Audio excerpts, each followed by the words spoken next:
there we go. So we've managed to sell a lot of products. We just need to take one more load to the BGA because I do think the BGA is empty. We also need to have a look at the oil mill because there could be a fair amount of... Ooh, that was already on. There could be a fair amount of oil stacking up there, especially... I don't think I've moved it for a day or two. I know I tend to move it just off camera just to keep the spawn point open, but we can have a look at that once we get there. I do think we've done more than our fair share of loads to the BGA, so I don't think this is something that we will need to time-lapse, so maybe a nice little jump cut to do. But whilst we are doing it, two bits of news is one, I've seen FarmSim Briscoe, his new map is now in testing, which is a UK map. So I'm very much looking forward to seeing what that's like. And also the very, very big one is Giants have just announced the new map that they are releasing in the fourth quarter, which, to be exact, that'll be on the 4th of November. And in that there is, I'm going to guess, which I'm sure there's a lot of people who have already guessed it if it's correct, that the Constructable project is building a castle, which if that is correct, that's rather cool. And also there's fish farming, so you can fish farm on inland, but you can also fish farm in the sea. You can get boats and all that sort of thing, so that's cool.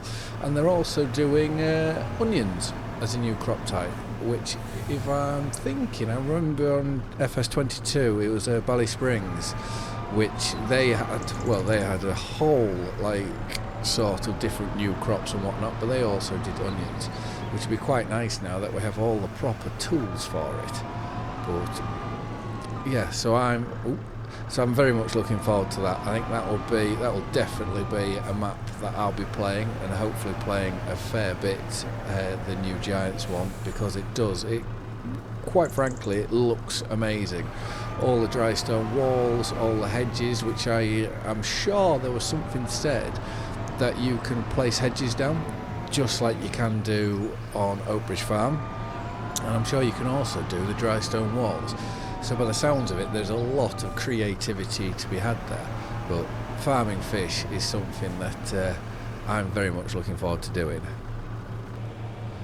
Obviously in 25, rice was the big one, and your rice paddies, as well as your peas, spinach and green beans, which are all stuff that I will do it eventually.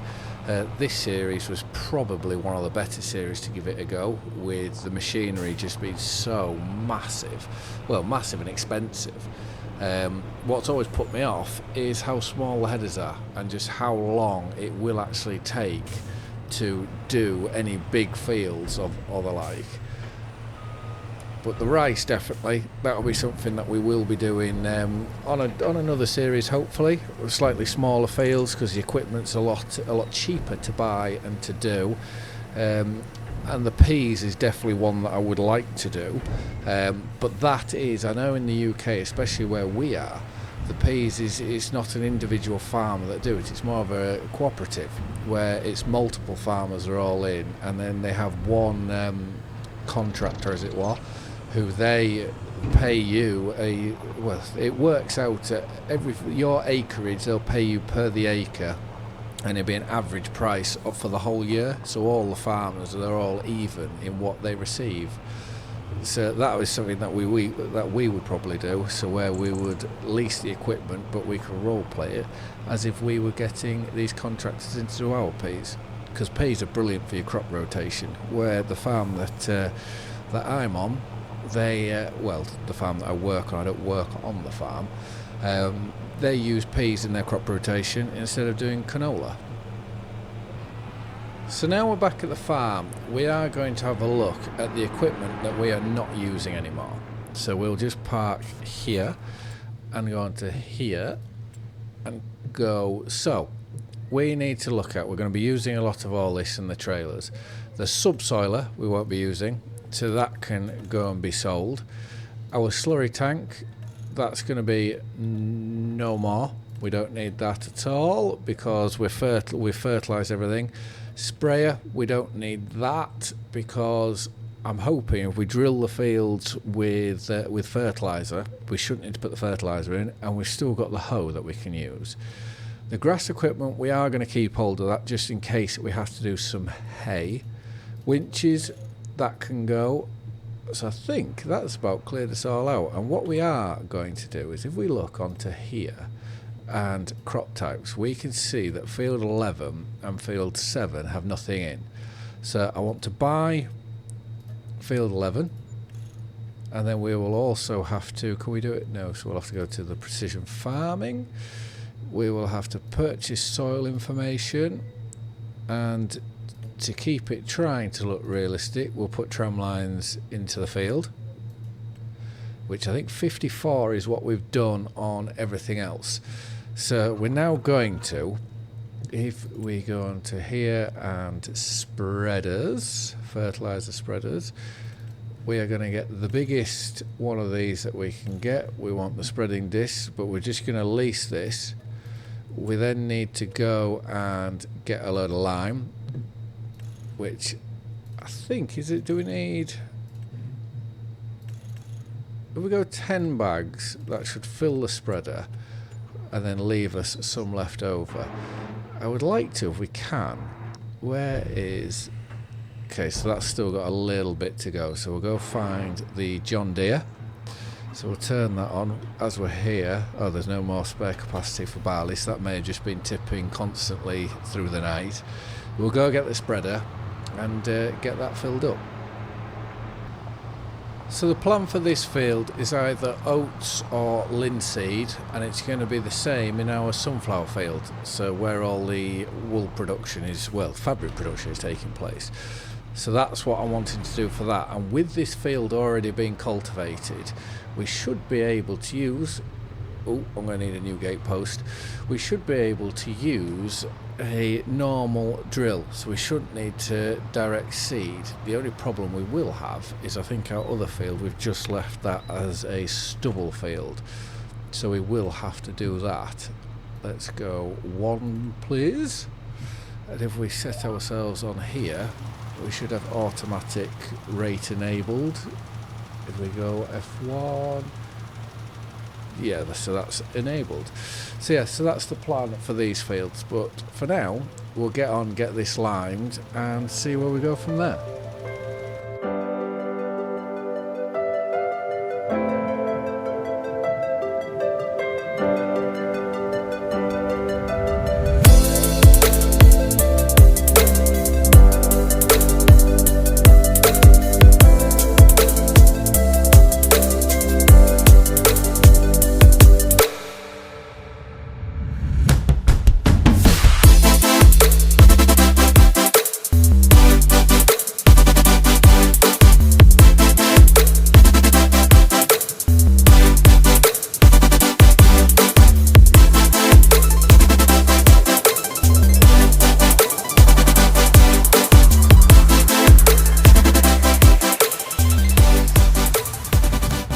So we're not going to return this just yet. We're going to go back to the store, and we're going to fill up again with lime completely, because we should be able to, by the end of this episode, or certainly in the next month or two, should be able to buy ourselves another field, because I think that this series now is a success, because money is just not an issue, especially having all that green solar power, and all the wind turbines. We know that there's at least 100,000 coming in with the amount of productions, including our animals. You know, we can just go sell a load of stuff, and I would say each episode we could easily make 200,000. Whether I'm wrong on that figure slightly, but yeah, it's just there's no need to worry or stress about money. Saying that, in the next episode I probably could be like, I need money, but we'll see. What I'd like to be able to do is, by the time harvest comes around, that we can buy ourselves another combine and then we can run two.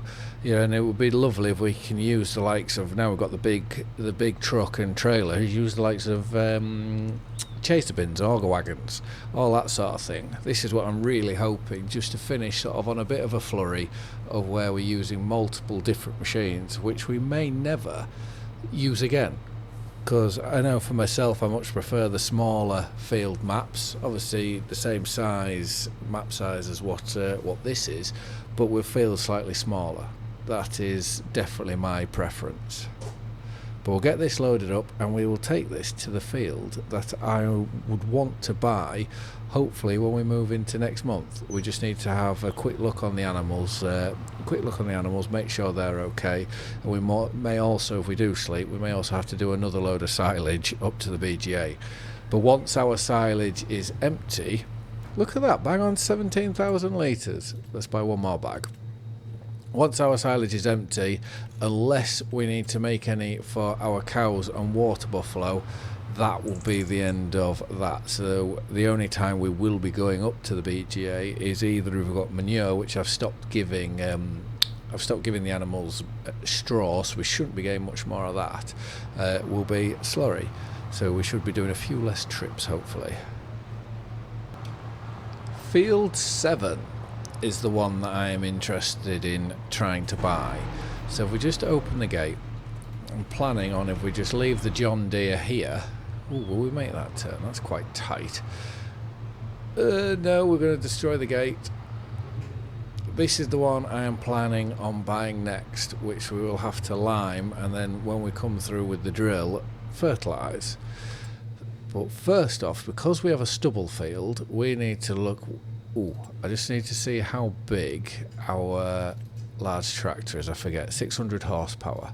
So if we go cultivators and have a look at these, 18 metres, 630. I didn't think we'd be short of horsepower, that is for certain. Well, that Vardestad is a better option, definitely. That's even better. So I think 120, 128, what are these? These are going down to... So if we look at this one, what's leasing? 6,100 and 18.2. Disc harrows, 18, well that's loads more. 12, okay, right, it's cultivators we're going for. So we're going to lease this.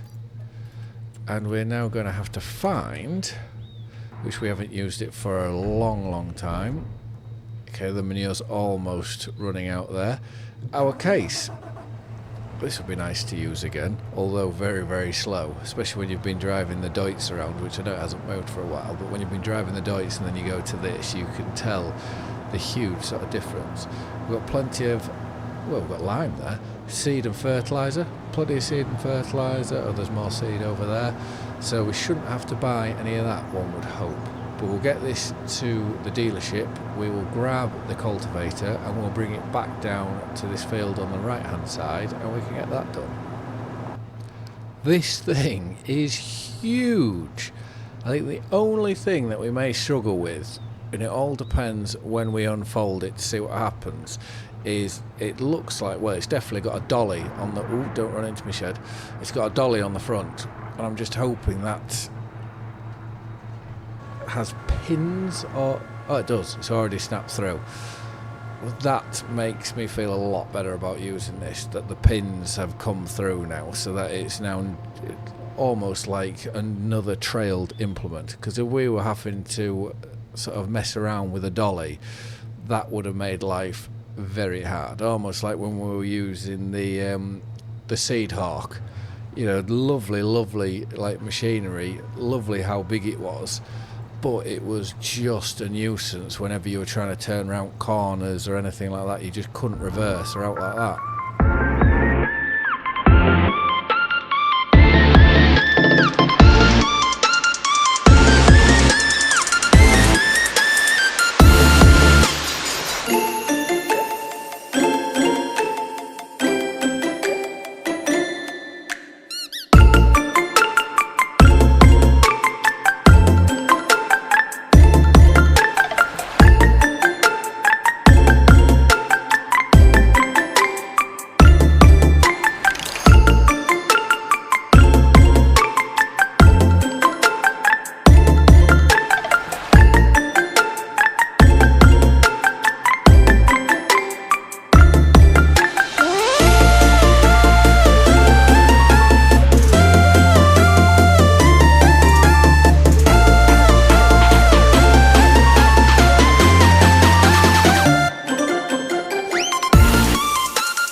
comes the end of the day. It's very dark now at 4:45, so we can fold this up. Well, to be fair, there's not really much point folding that up, but if we go on to here now, we will return this. I don't quite remember why. Hold on, did I buy the fertilizer spreader? I don't think I was meant to. Why is it not? Oh, it'll be under here. Duh. Right, we'll take this back to the shed, and, well, the Lancy Boy's shed over there. We'll park it up, and we will go sleep for the night and come into the next month. I have just realised that I think we've redone a month, maybe. Because in the previous episode, like January, you've got February, then March. March is when you can drill oats. I know, not in the previous episode, in the episode that I'd recorded with no audio, we were in March. So, which is not, I don't think it's too much of a problem, but I would much rather have it with some audio than have to do another time-lapse video. But right, we'll park this up and we will go to bed.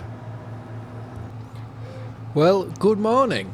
We are finally able to get our Deutz-Fahr back, so we're going to take this back to the livestock farm, and what I'm going to do is we're going to fill this up with TMR, because with the walking floor it shouldn't be hitting, well, it shouldn't lift at all, so shouldn't then hit any roofs.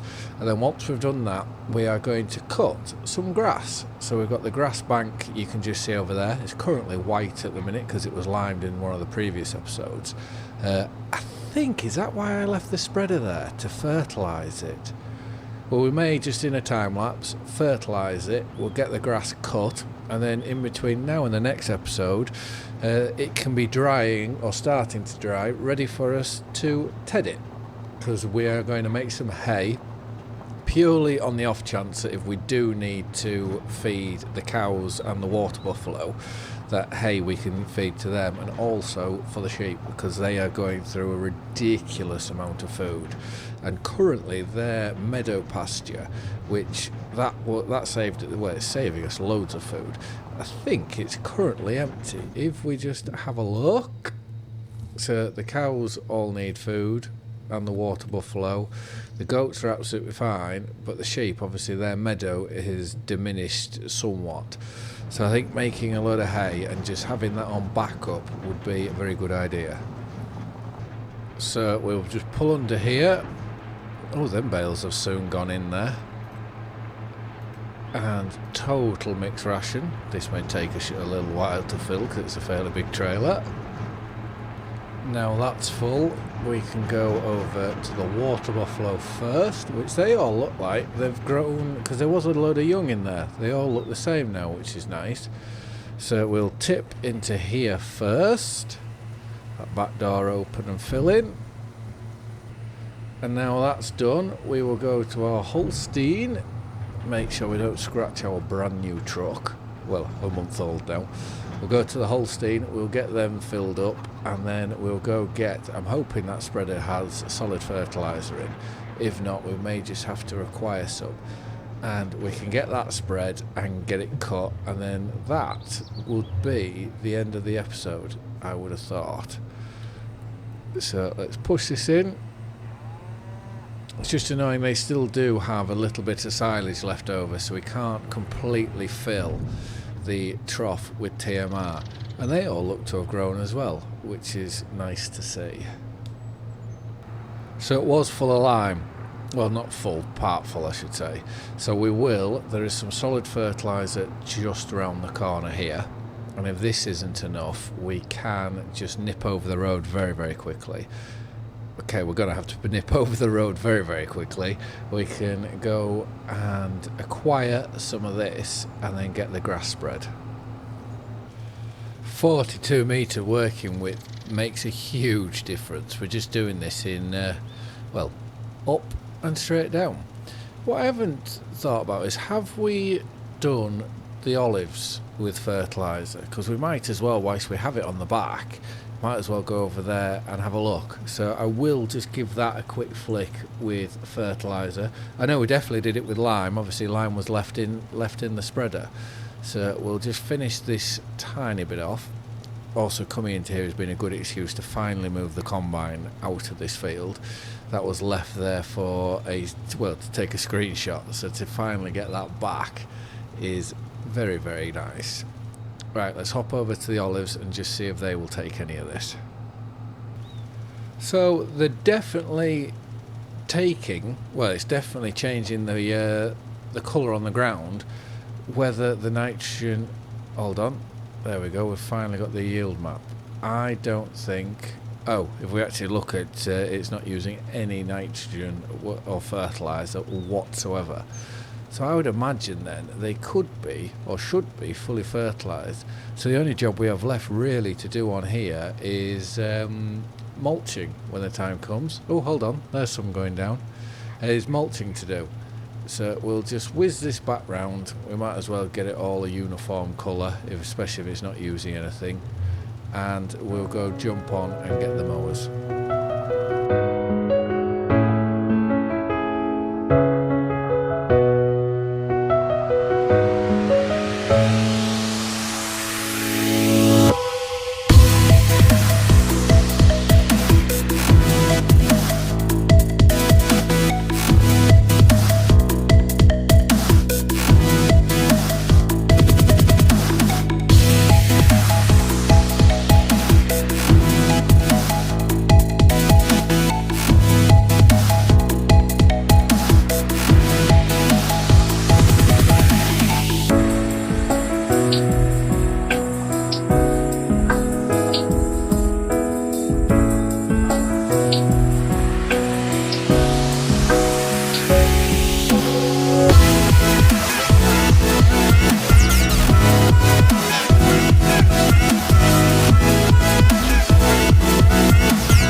Here is the final bit, and obviously the end of this episode.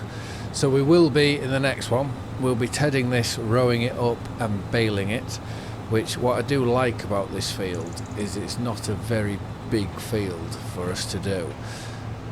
So we can crack on. I'm hoping you can ted row sort of in one time lapse. That'll be very, very handy. But we are going to go just park this up, leave these in the shed. We could possibly go put the tedder on now as well, just so that we're ready for the next episode, and see how much grass we get hay that we get off here. Because if we do have a look at the sheep, which we will do once this is parked up, they currently have full food, but the meadow is not so much. The chickens are full. I imagine that trailer that I've left there must still be tipping, although there's no tractor attached to it. And the cows are nigh on full, and the goats, they don't seem to use anything. There's 140 of them. But then again, if you look compared to the sheep, there's 556, so there's a lot of sheep there. Anyways, on that note, thank you very much for watching. I hope you've all liked and enjoyed the video, and I do hope to see you again on the next one. Bye for now.